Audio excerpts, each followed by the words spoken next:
Hi everyone, welcome to the tutorial on problems on mesh analysis. Now we already know that the mesh analysis is also called as loop analysis, right? Now the first question is to find the current through this 30 ohm resistor, right? The very first step in solving problems under mesh analysis is we need to assign the mesh currents, right? Or loop currents. Now I'll assign the first loop current as I1, right? Second loop current as I2 and third loop current as I3. See, for the sake of simplicity, I have taken all the loop currents in the clockwise direction. Okay, we can take the direction of current in anti-clockwise direction also. So it is completely user defined. Now we can find the current flowing through all the resistors individually. Now, what is the current flowing through this 15 ohm here? 15 ohm, it is just I1 amperes. What is the current flowing through I5 ohm, the first one here? It is just simply I2 amperes because the current flowing here is I2. Current through 5 ohm here, it is I3 amperes, right? Now, what is the current flowing through 20 ohm, right? See, it is the difference between these two currents. Why? Because I1 is flowing in the downward fashion, I2 is flowing in the upward fashion, right? So, through 20 ohm. So it is, if I take I1 minus I2 amperes, now if I get the difference to be positive, that means the effective current flowing through 20 ohm is in the direction of I1. See, if I get a positive answer, that means I1 is greater than I2, right? So the effective current will be in the direction of I1. The other condition, if I get I1 and I1 minus I2 as negative, that means I1 is less, I2 is greater. That means the effective current flowing through 20 ohm is in the upward direction. Okay, I hope this thing is clear. Similarly, I through 30 ohm is I2 minus I3 amperes, and if I get a positive answer here, that is I2 is greater, so the effective current is flowing from up to down or top to bottom. If I get a negative answer here, it is flowing in the direction of I3. So these are the current parameters which I can find out using in this circuit. Now I can find you can be asked to find the voltage across 5 ohm voltage across individual resistors. Now voltage across 5 ohm here, this is voltage is equal to current into resistance. Okay, what is the current flowing here? I2. Resistance is 5, so it is I2 into 5 or 5I2, right? And similarly, voltage across 30 ohm, if at all asked, what is the current? It is I2 minus I3 into resistance, that is 30. So basic Ohm's law can be used to find the voltage across individual elements or current through individual elements. Okay, and one more parameter which can be found out is power delivered by this. So power is V into I, right? Voltage into current. What is the voltage? 100. What is the current supplied by it? I1. So 100 I1 is the power supplied by this voltage source. So there are many parameters which can be calculated using mesh analysis, but out of which the specific parameter which is asked to find here in this case is current through 30 ohm, that is I2 minus I3. So this parameter is of our interest. So I will rub this off. So the first step in mesh analysis is to assume the direction of currents. Now when current is flowing in this way, we already know that this is plus, higher potential, this is lower potential, and with respect to I1 this is plus, this is minus, with respect to I2 this is plus, this is minus, because I2 is flowing upwards, and because I2 is flowing in clockwise like this, and for I3 you have this. For I2 I have plus minus, for I3 I have plus minus here, and I think this notation of plus and minus for current direction is clear to everyone. If you have any doubt, please look into my previous videos on how to apply KVL. Now see, there are three variables, three unknowns: I1, I2, I3. So I require three linear equations to find I1, I2, I3, and that can be got by applying KVL to the first loop, KVL to the second loop, and KVL to the third loop. So let me apply KVL to loop 1. Okay, here I will be traversing in the clockwise direction, so it will be minus to plus 100. Here I will be getting minus 15 I1. Here plus to minus minus 20 I1. When I traverse this way, I will be getting a plus sign here because of the direction, because the current I2 flows in the opposite direction, so opposite direction to that of I1, so I will be getting plus 20 I2 is equal to 0. So if I simplify this, minus 35 I1 plus 20 I2 is equal to minus 100. This is one of the equations. Okay, now KVL to loop 2. Now if I apply KVL here, minus 20 I2 plus to minus is minus 20. When I traverse this way, I encounter minus to plus, that is potential gain. So it is plus 20 I1 minus 5 I2 minus here minus 30 I2 plus 30 I3 is equal to 0. Why 30 I3? Minus because of this plus to minus, and when I traverse in clockwise direction I get minus to plus, potential gain, so 30 I3. Now if I simplify this by combining constant common terms, 20 I1, I2 is 30, 20 and 5 minus 55 I2 and plus 30 I3 is equal to 0. So this is second equation. Now the third equation is applying KVL to loop 3. Now if I apply KVL here, plus to minus it is minus 30 I3, but when I traverse I will get I2 also, so it is plus 30 I2 minus 5 I3 and plus to minus minus 100 is equal to 0. So if I combine this, 30 I2 combine the common terms, minus 35 I3 is equal to 100. This is equation number 3. Now we have three unknowns and we have got three equations. We can solve them using Cramer's rule, or you can use the calculator and go to solving simultaneous linear equations of three unknowns.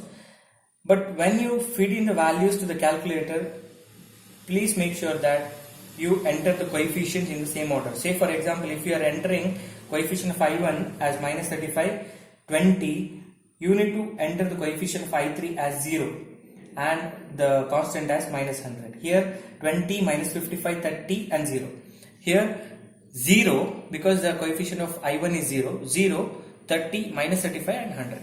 Okay, or you can use Cramer's rule to solve these simultaneous equations, which I have already explained in my previous videos, so have a look into it. Now by using Cramer's rule or by using calculator, you'll get the values of I1, I2 and I3.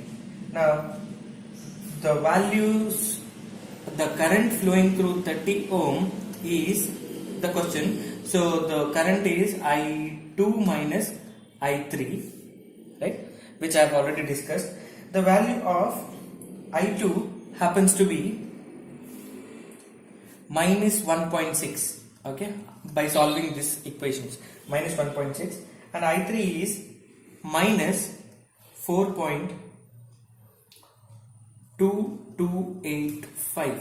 Okay, so I2 minus, this is also minus current 4.2285. So if I subtract 1.6 minus of minus, I'll be getting plus sign. So this is 2.6285. Okay, so I'll be getting the answer as 2.6285 amperes. Now, as I've already discussed previously, if the subtraction of the currents is positive, that means I2 is greater, right? So this current through 30 ohm flows in the direction of I2, that is I2 is flowing from top to bottom. So this is the direction of current flowing through I3, that is top to bottom. So answer is 2.6285 amperes flowing in the top to bottom direction. Now, one more thing to be analyzed or realized here is, I've got the value of current as negative in both the cases, as I2 as minus 1.6 and I3 as minus 4.2285. The sole reason for this is the assumption of direction of current. We have assumed the direction of current to be in the clockwise direction, right? But when you get a negative sign with the current, that means the assumed direction is opposite to the actual flow of current. Okay, so I have taken clockwise, since so I have got negative current.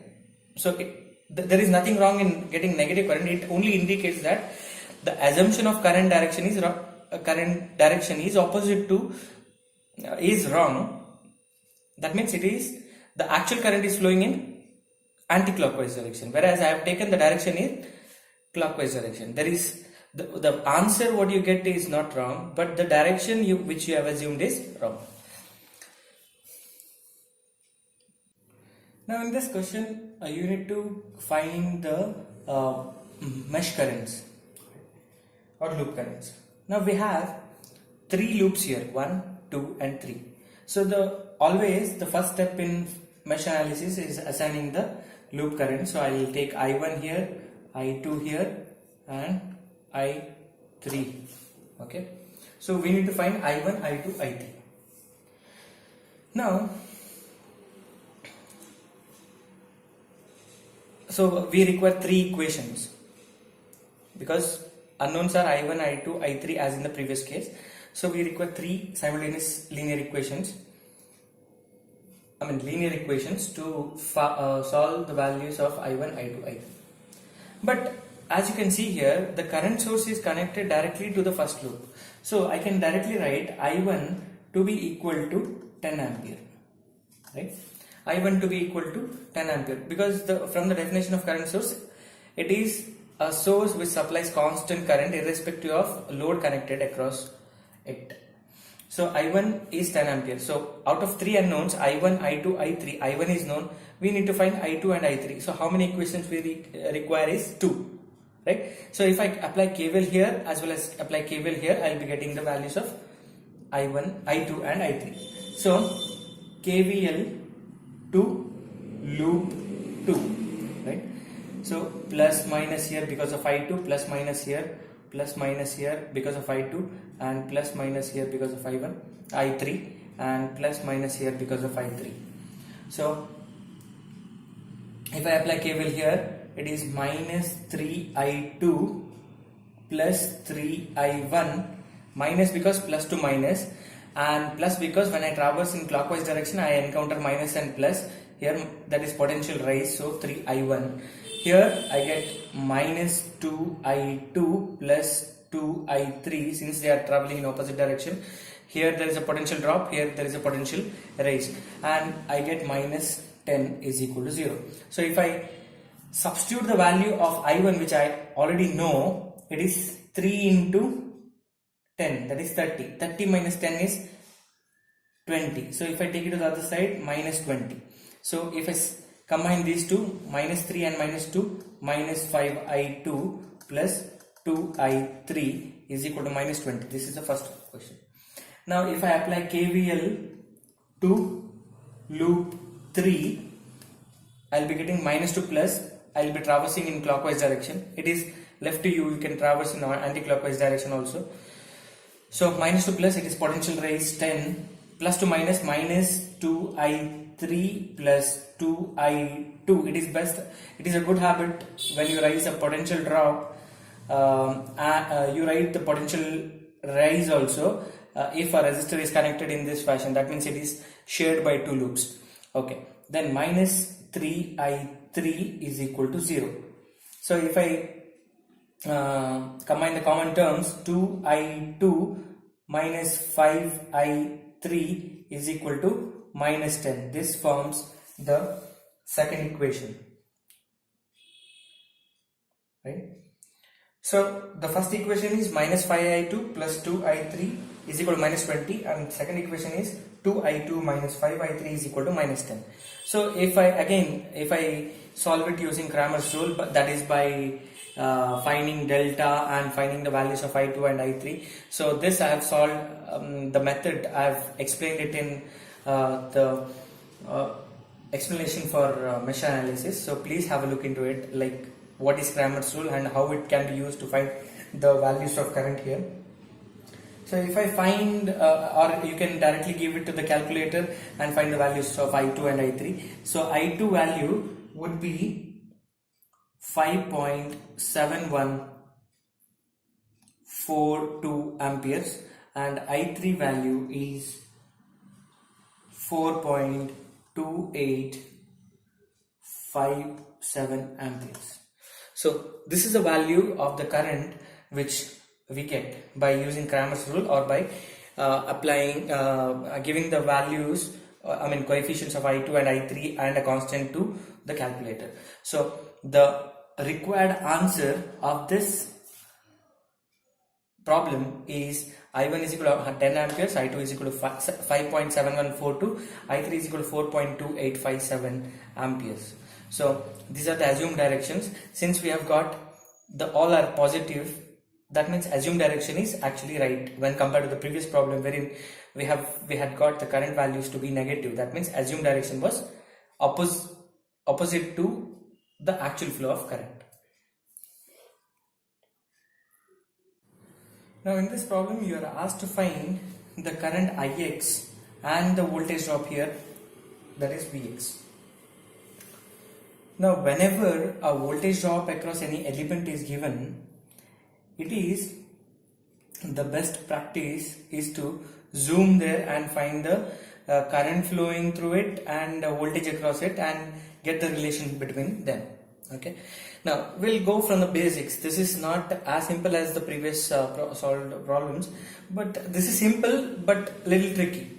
Now first step in mesh analysis is to assume the direction of current. I'll assume in clockwise as usual I1 and I2 because you have two loops. Okay. Now in the first loop we have a current source. Now from the basics we know that the current source is a constant current source and it supplies a constant current. So I1 is, I have assumed it to be flowing in the clockwise direction, but the direction in which 3 ampere current is flowing is opposite. So I1 will be equal to minus 3 amps. So I can directly write, because since I have a current source connected in this loop, I1 is equal to minus 3 amp. Now Ix is a current flowing in this loop which is opposite to that of I1. So I can write Ix is equal to minus I1, right? Ix is flowing from right to left, I1 is flowing from left to right. So they are negatives of each other. So I1 is minus 3 ampere. So minus of minus is 3 ampere. So one of the unknowns which I had to calculate is Ix, which I have calculated. Now similarly there is a current source, that is a dependent current source. Okay, this was an independent one. This is a dependent one because its value depends upon voltage Vx that is present across 1 ohm. Now if you have any doubt regarding the dependent voltage dependent sources, please have a look into my previous videos. So this is a dependent source whose value depends on the voltage across 1 ohm, that is Vx. Now this is called voltage dependent current source, because its value is dependent on voltage, so it is voltage dependent, and you have arrow mark, so it is a current source. Now I can write I2 to be equal to, since there is a current source, I2 is nothing but Vx by 4, because current source supplies constant current. Now I2 is also unknown, Vx is also unknown, so that is where we come across this concept wherein you write this way, zoom, which I was telling. So this is 1 ohm, right? This is the voltage Vx. Now take the direction of current. I1 is flowing down, I2 is flowing up through 1 ohm. So I1 is flowing this way, I1, and I2 is flowing up. Okay. Now because of I1, this is plus here and minus here, and because of I2, plus here and minus here. See, make this concept very clear. Zoom this right here, 1 ohm, Vx is the voltage across it, and the current I1 is flowing down, so because of that plus and minus is here, and I2 is flowing up, so plus and minus here. So if I apply KVL in this loop, this also forms a complete loop. So if I apply KVL, I get minus to plus, it is Vx. Here plus to minus, minus 1 into I1. When I traverse that way, I get minus to plus also, so it is plus I2 is equal to 0. So Vx is equal to I1 minus I2. So what is I1? I1 is nothing but minus 3 ampere. So minus 3 minus I2 I will be getting here. So Vx is equal to minus 3 minus I2. Now if I substitute that here to this equation, so I will be getting I2 is equal to minus 3 minus I2, that is in place of Vx I have substituted, divided by 4. So I2 is equal to minus 3 by 4. This is minus I2 by 4. So if I take this I2 by 4 to the other side, I get 5 I2 by 4, because 1 plus 1 by 4 is 5 by 4. Okay, so this is equal to minus 3 by 4. Now I have got I2 here, 4 gets cancelled. I2 is minus 3 by 5 ampere, right? Minus 3 by 5 amperes. Now if I substitute I2 in this equation, okay, I will be getting Vx is equal to minus 3 minus 3 by 5. So this will be minus 3 plus 3 by 5, that is nothing but minus 15 plus 3, minus 12 by 5. So minus 12 by 5, the answer is Vx is equal to minus 12 by 5, it is minus 2.4 volts. See, what I have done here is I have substituted for Vx, whereas I wanted Vx to be found out. I have found out I2 and then substituted back into this. You need not do that. Here they have not asked you to find I2. So what is Vx from here? Vx is equal to 4I2, right? So Vx is equal to 4I2, 4 into I2. What is the equation for I2? That you substitute here, you will get Vx directly, right? I hope this thing is clear to everyone. So only the thing which I have done it I have dragged it here for finding I2, because I2 is nowhere asked in the question. I can directly find Vx. It is just the playing around with the unknowns. Right? Now in this problem you are asked to find the current through 10 ohms, right? Again using mesh analysis, since we are doing the problems on mesh analysis. Now as I have already told you, the first step is to assign the loop currents. How many loops we have? 2 loops. So I'll assume the currents I1 and I2. Now there are two dependent currents, dependent voltage sources. This is current dependent voltage source and this is also current dependent voltage source. Okay. whose value is 10 ix, and this ix is the current flowing through this 5 ohm, and here I have 5 iy wherein iy is the current flowing through this 5 ohm to the left. Now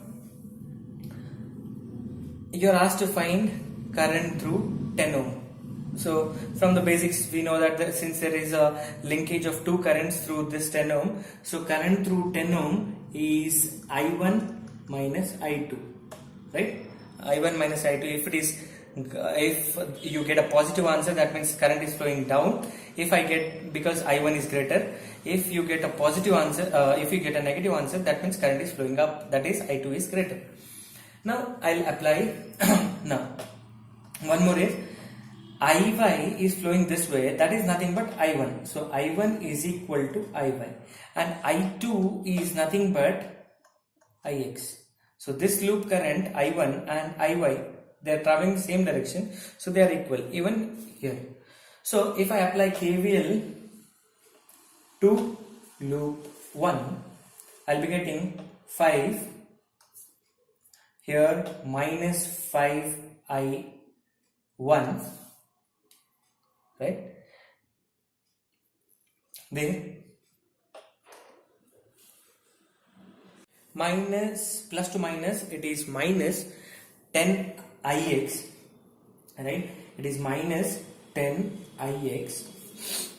Here plus to minus because of this, plus to minus because of this, minus 10 I1 plus 10 I2, okay? And here I get plus to minus minus 5 Iy is equal to 0.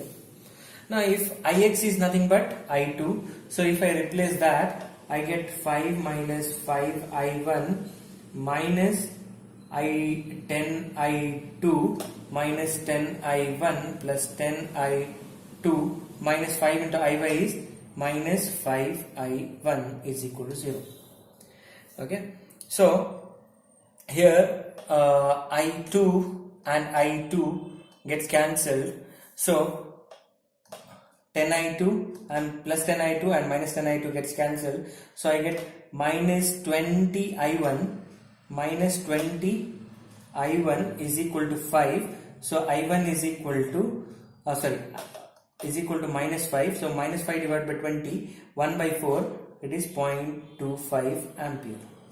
So we have got, since the terms get cancelled, we have got the value, the terms of I2 get cancelled, we have got the value of I1 directly. Now KVL to loop 2.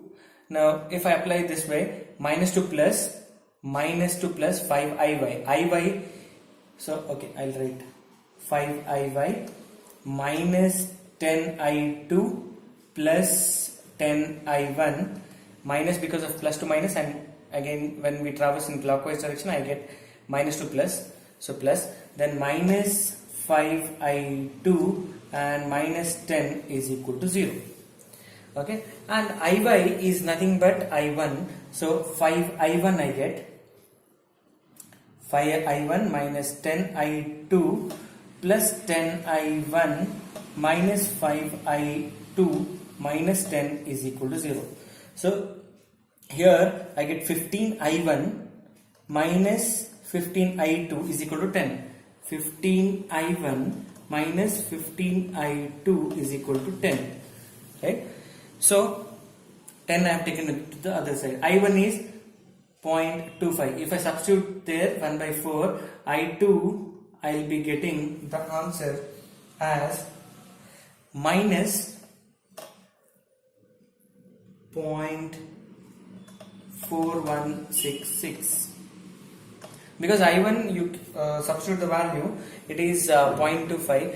15 into 0.25 minus 15 I2 is equal to 10. So you will get a negative answer of minus 0.4166. So the effective current flowing through 10 ohm is I1 minus I2. I1 is 0.25 minus 0.4166. So the answer what you get is 0.6667, right?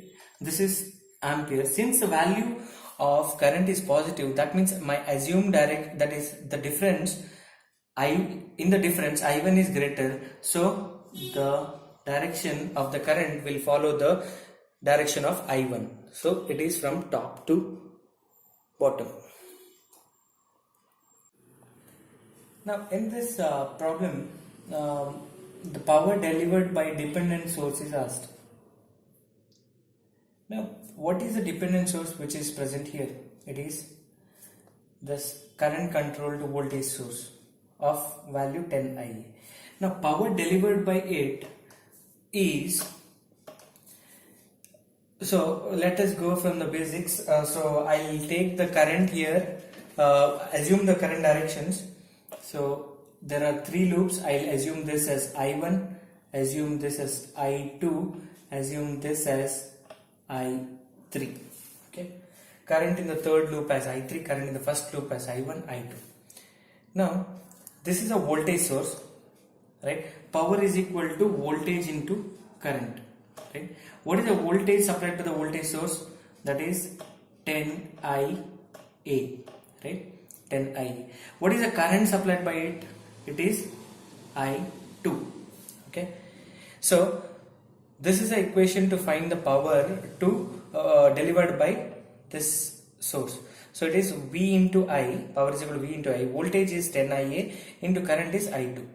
Now what is IA? IA is a current flowing through 50 ohm. Now what is the effective current flowing through 50 ohm? There are 2 currents linking 50 ohm, that is I2 and I3. So it must be the difference between them, that is I2 minus I3. This is the current, I2 minus I3 is the current flowing through 50 ohm into I2, right?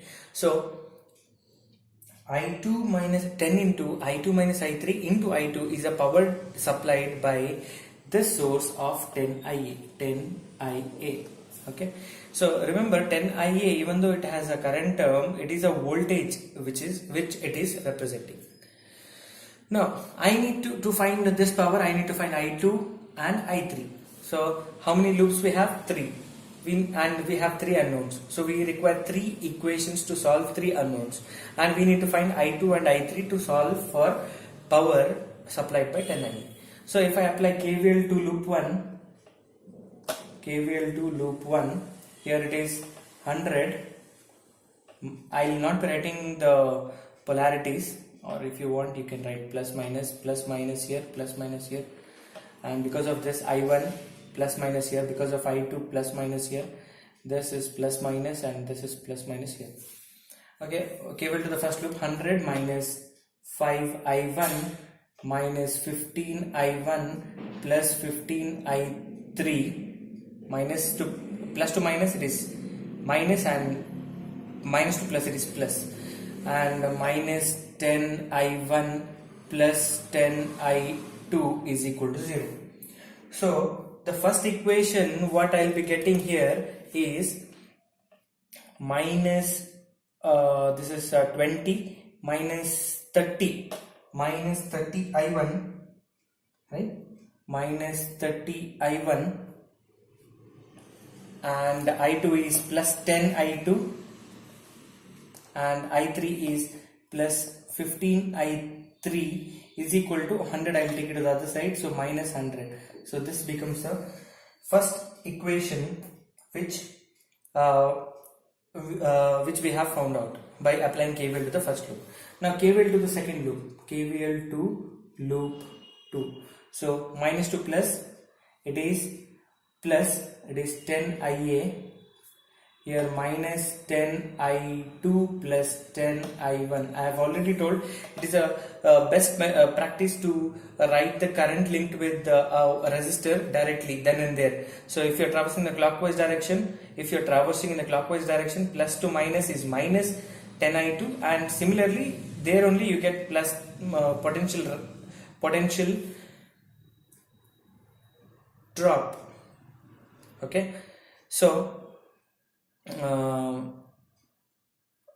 potential drop plus to minus 10 into I2, and when you are traversing in the clockwise, minus to plus, you encounter 10 into I1. Here also minus 50 I2 plus 50 I3 is equal to 0. So if I simplify this, And again, what is IA has to be substituted as? IA is nothing but I2 minus I3. So if I substitute 10 into I2 minus I3 minus 10 I2 plus 10 I1 minus 50 I2 plus 50 I3 is equal to 0. So the second equation which I will be getting is, here I can write 10 I1, I2 terms are minus 50 minus 10 minus 60 and plus 10. So this gets cancelled, so I get minus 50 I2, and I3 terms are 50 I1 and minus 10 50 I3 minus 10 I3, that is 40 I3 is equal to 0. So this becomes the second equation, right? 10 I1 minus 50 I2 plus 40 I3 is equal to 0. This is the second. Third equation is applying KVL to loop 3. So it is simple. Minus 15 I3 plus 15 I1 linking with this, and minus 25 I3, here minus 50 I3 plus 50 I2 is equal to 0. So if I simplify this, it is 15 I1, I2 is plus 50 I2, and this is minus 75 minus 90 I3 is equal to 0. This forms the equation number 3. So 15 I1 plus 50 I2 minus 90 I3. So 3 unknowns, and we have got 3 equations. Solve them for I1, I2 and I3. So the equation for the value of I2 is equal to, by applying Cramer's rule or by using calculator, it is 3.6363 amperes, and I3 is equal to 3.0303 amperes, right? 0303 amperes. And even we'll get the value of I1 also, which is of no use for us since we are calculating the power, and we have the unknowns as I2 and I3 and I2. So I2 and I3 we have got. So if I substitute there, 10 into I2 is 3.6363 minus 3.0303, so I get 0.6060 into I2 again is 3.6363. The answer would be here, what I'll be getting is 22.036 watt. Okay, so the even though it may look complicated, but the method of solving has to be like this. Like if an unknown is asked, like power delivered by this, so we need to know what is power delivered by a voltage source. Power is equal to voltage into current. Voltage is what? 10 IA into current. Current is current supplied by it is I2. So what is IA? IA is nothing but, for that we will be assigning the loop current, so we will be getting I2 minus I3. So the equation for power supplied is I10 into I2 minus I3 into I2. So we'll come to know that we need to find I2 and I3. So how do we find I2 and I3? It is, we have 3 unknowns, 3 equations, 3 linear equations. Solve it using Cramer's rule, substitute in that equation. So this is how you approach one problem. Like, what if unknown is asked, you need to find what all we know and what we need to derive.